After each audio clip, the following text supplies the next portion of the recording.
Oh, ma'am, Stop it. Look at me. ma'am, He keeps turning. He keeps turning it ma'am, I need you to hear this. The next time it happens, there will be a consequence. Do you understand that? Yes, All right? Mr. Rhodes, you're smiling. I don't know why you're smiling. Because I can. Well, Because I can. It's not a crime to smile. Today we're talking about a man who called himself Rambo, a grown man who surrounded himself with teenagers, made them believe he was somebody, and then killed 2 of them to keep a secret. Brice Rhodes was born in Louisville in 1990. Not much is on record about his childhood, no dramatic origin story, no single moment anyone points to. What we do know is that he came from a background of some hardship, and that by the time he was an adult, he was still living with his mother. By his mid-20s, Rhodes had built himself a persona. He called himself Rambo. He rapped amateur stuff, recorded in apartments and around the neighborhood, videos with guns in them, lyrics about drugs and violence. He wanted more than anything to be somebody. And somewhere along the way, he figured out that grown men don't always believe the act, but teenagers do. So that's who he surrounded himself with. Kids, minors. He gave them gifts, money, clothes, food.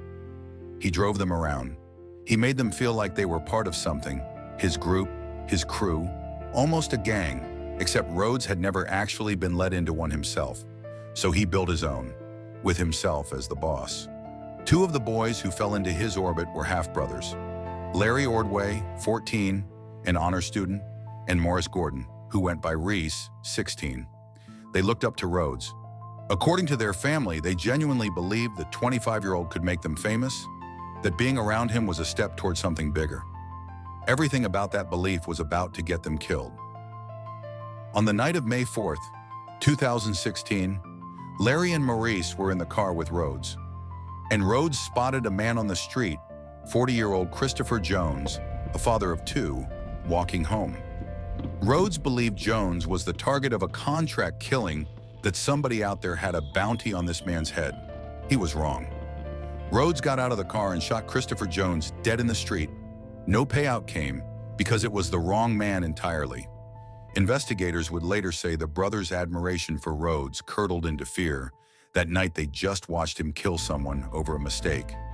Weeks passed, and then Rhodes found out the brothers had talked specifically that Maurice had told their mother what he'd seen. To Rhodes, that wasn't just a betrayal, it was a threat to his freedom. On May 22nd, while his own mother and sister were out of town, Rhodes brought Larry and Maurice to his apartment.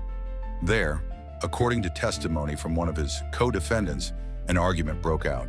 Maurice got his knees and begged for forgiveness. He tied him up. Tied him up with something. He tied his brother up. His brother in the bed. What happens next? He puts him in crates. Put him in crates. Things that you put clothes in. He left me and Corey at the house. To clean it up. Maurice picked up a knife. Rhodes took it from him and said he was going to discipline him for it. Then, according to that same testimony, Rhodes did something almost unthinkable. He called for a vote. He and 3 other young men, all of them teenagers themselves, voted on whether Larry and Maurice should live. Only one of the 4 said no. What followed was carried out with a level of cruelty that's hard to sit with. Maurice was restrained, gagged, and beaten. He was stabbed while the group looked on. Then, according to testimony, the same was done to his younger brother, Larry, in another room, so that each boy would have known in his final minutes what was happening to the other. We won't walk through more detail than that. These were children. They deserved to be remembered as more than what was done to them. After the boys were killed, Rhodes and the others wrapped their bodies, drove them roughly 10 miles from the home the brothers shared with their mother, and set them on fire in the yard of an abandoned house on River Park Drive. It was, by every account, a clumsy attempt to erase what had happened. It didn't work. A passerby found the bodies the very next day. 2 days after the discovery, police arrested Rhodes not immediately on the murder charge, but on an outstanding warrant from a prior domestic violence case in Indiana. while detectives built their case. 2 other teenagers connected to the killings were taken into custody around the same time. What followed wasn't a quick resolution. It was 7.5 years of delay.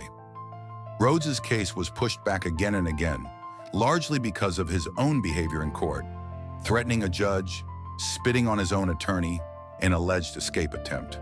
At one point, the court had to give him a choice: behave or wear a device that could shock him if he lashed out in front of the jury. His 3 co-defendants didn't wait that long. Jackery Taylor, Tieran Coleman, and Anjuan Carter all eventually pleaded guilty to their roles in the killings. Carter, who was 15 at the time of the murders, later testified against Rhodes, describing the vote, the restraints, and the knife being passed from hand to hand. In December 2023, a jury convicted Brice Rhodes on 3 counts of murder for Christopher Jones and for Larry and Maurice, along with tampering with evidence and abuse of a corpse. His defense argued he had an intellectual disability and untreated mental illness. The court agreed those conditions took the death penalty off the table, but ruled he was still competent to stand trial. The jury deliberated for less than an hour before recommending life without the possibility of parole. In March 2024, the judge handed down that sentence for the murders of Larry Ordway and Maurice Gordon, and for Christopher Jones. At sentencing, the boy's grandmother, Deborah Wren, told the court she'd waited years to hear that Rhodes could never hurt another child again. Christopher Jones's family spoke too, not about what Rhodes took, but about what his absence didn't manage to take. A son who kept his grades up, who still found his way to a college football offer, despite growing up without his father. Rhodes appealed. In February 2026, the Kentucky Supreme Court unanimously upheld his conviction and his sentence. Barring anything unforeseen, Brice Rhodes will spend the rest of his life in prison. There's no real mystery left in this case. The confessions, the testimony, and the verdict all line up. But there's a question that lingers anyway.